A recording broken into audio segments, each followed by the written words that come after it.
శంకర్ జైకిషన్ వాళ్ళు ఇక్కడ హైదరాబాద్లో ఉన్న హైదరాబాద్లో ఉండిపోయాడు ఆయన.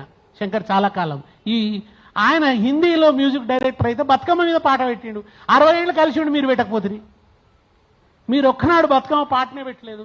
ఆయన పోయి అక్కడ బతుకమ్మ రమయ్య వస్తావయ్యా రమయ్య వస్తావ, అది తెలంగాణ నుంచి ఇన్స్పిరేషన్ తీసుకొని పెట్టినటువంటి పాట.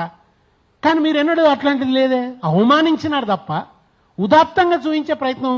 మా వాళ్ళు నక్సలైట్లు అయ్యి ఎన్కౌంటర్లు అయ్యి చచ్చిపోతుంటే ఆ పాత్రలు కూడా మీరే సంపాదించుకుంటుంది.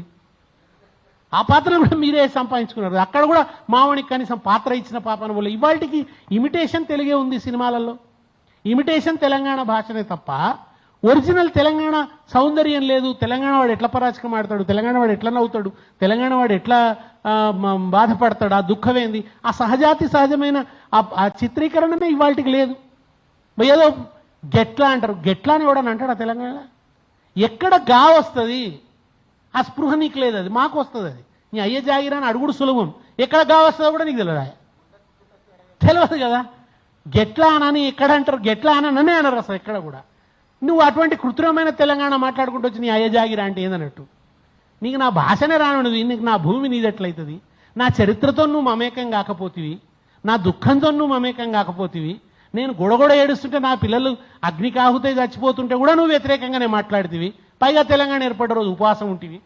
ఇవాళ వచ్చి నువ్వు మీ అయ్య జాగిరా అని అడిగితే నిన్ను ఎట్లా తెలంగాణ ప్రజలు ఇవాళ కూడా నువ్వు వచ్చి తెలంగాణ ప్రజలకు దండం పెట్టాలి, తెలంగాణ ప్రజల జీవితాన్ని గౌరవించాలి, నమస్కరించాలి, బతుకమ్మ ఎత్తుకోవాలి, బోనం ఎత్తుకోవాలి, మమ్మల్ని క్షమించండి అనాలి, జరిగిన చరిత్ర ఇట్లా జరిగింది మేము ఇట్లా చేసేది లేకుండా అనాలి.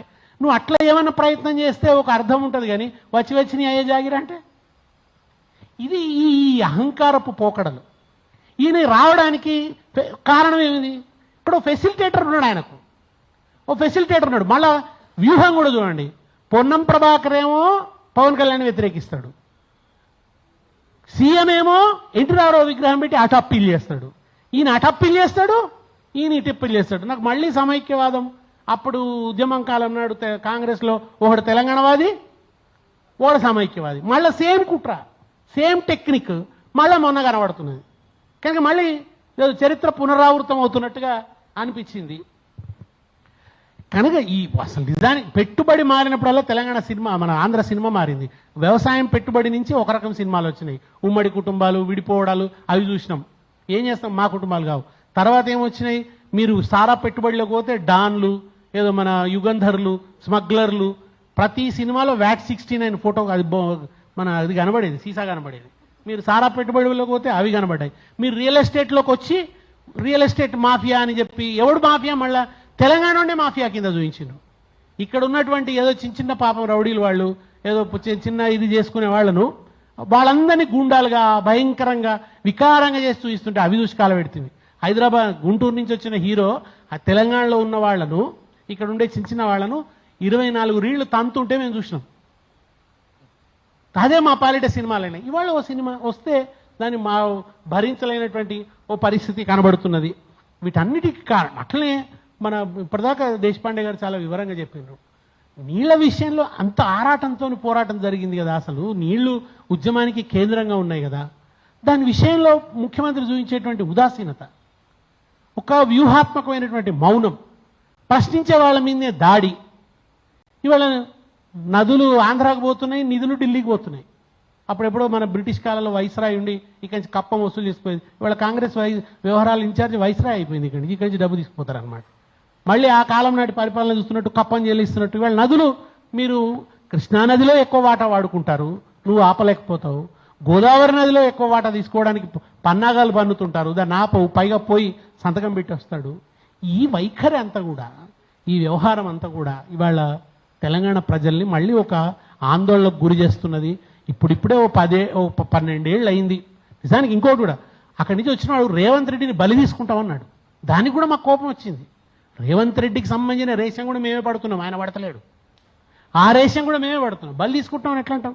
మా భారతంలో ధర్మరాజు చెప్తాడు, గంధర్వులు వచ్చి దుర్యోధనుడిని తీసుకొని పోతే భీముడిని బొమ్మంటాడు, పోయి ఆ గంధర్వుల నుంచి విడిపించుకొని రా దుర్యోధనుడు అంటే ఎందుకు పోతాం, వాడు మనం జంపక తిన్నాడు కదా, వాడిని మనం విడిపించుకొచ్చేదంటే ధర్మరాజు అంటాడు, అరే మనలో మనం కొట్లాడుకున్నప్పుడు మనం 5గురం వాళ్ళు 100గురు, అవతల వాడితో కొట్లాడాల్సి వస్తే మనం 105గురం రా అంటాం. రేవంత్ రెడ్డి అట్లా మేము నీకోసం మాట్లాడుతున్నాం, నీకు లేకపోయా సిగ్గు? నువ్వు ఇవాళ ఫెసిలిటేట్ చేయబడితివి, మెల్లమెల్లగా తీసుకురాబడితివి. పైగా ఆయన ప్రకటన చేసిండు, తెలుగుదేశం ఒక ఉదాత్తమైన పార్టీ, ఉన్నతమైన పార్టీ, అది తెలంగాణ గడ్డ మీద లేకపోవటేంది, లేకుండా చేయడం కుట్ర, లేకుండా చేసిన వాళ్ళ గద్దెలు కూల్చండి అన్నాడు. నిజాన్ని బీఆర్ఎస్ చేసిందా లేకుండా తెలుగుదేశాన్ని? తెలంగాణ ప్రజలు చేసింది. ఇదే రేవంత్ రెడ్డి అజ్ఞానం. తెలంగాణ ఉద్యమాన్ని అంతా కేవలం బీఆర్ఎస్ అనుకుంటాడు. తెలంగాణ ఉద్యమం ప్రజలది. ఇప్పటికైనా ఆ వివేకంలోకి రా, ఆ విచక్షణలోకి రా. తెలుగుదేశాన్ని తెలంగాణ గడ్డ మించి పారద్రోలింది తెలంగాణ ప్రజలు. ఆయన కూటమి గట్టి వస్తే కూడా ఒక్క సీటు ఇవ్వలే కదా సార్. అవును, ఆయన కూడా మారాల్సి వచ్చింది కదా. అంటే ఆయనను మాత్రం చంద్రబాబు నాయుడు ఇట్లా పంపినాడు సార్. ఎవరైనా పార్టీ నుంచి వెళ్ళిపోతే కోపం ఉంటుంది నాయకుడికి. ఈయన సారె పెట్టి అత్తగారింటికి పంపినట్టు పంపాడు కాంగ్రెస్ పార్టీలోకి. మీరు చూస్తే ఆయన మంచి కాళ్ళు మొక్కి నమస్కరించి పోయేస్తా సార్ అని చెప్పి అక్కడి నుంచి డబ్బు సంచులు పట్టుకొని వచ్చి అవి ఇక్కడ వంచి, నేను అందుకనే తొక్కి పైకి వచ్చిన అంటాడు ఆయన ఎప్పుడు మాట్లాడినా కానీ. అరే ప్రజలకు మొక్కి పైకి రావాలరా నాయన, తొక్కి కాదు అని ఆయన సంస్కారం అది. ఆయన తెలుగుదేశం పార్టీ పోయింది అని బాధపడితే దాని అర్థమైంది. తెలుగుదేశం పార్టీ వేళ్ళు ఆంధ్రాలో ఉన్నాయి, కొమ్మలు రెమ్మలు మాత్రమే తెలంగాణలో ఉన్నాయి. అది పక్కా సమైక్యవాద పార్టీ. అది తీర్మానం చేయించడానికి పెద్ద వ్యూహం బన్నాల్సి వచ్చింది. తీర్మానం చేసిన తర్వాత కూడా ఎన్నో నిలబడలేదు దాని మీద. అది రెండు కళ్ళ సిద్ధాంతంతోనే ఉన్నది. తెలంగాణ రాష్ట్రం ఏర్పాటు కాకుండా ఢిల్లీలో మంత్రాంగం నడిపిండు చివరి నిమిషం దాకా. అటువంటి పార్టీ లేకుండా పోయిందంటావు. తెలంగాణ అన్న పదాన్ని నిషేధం చేసిండు.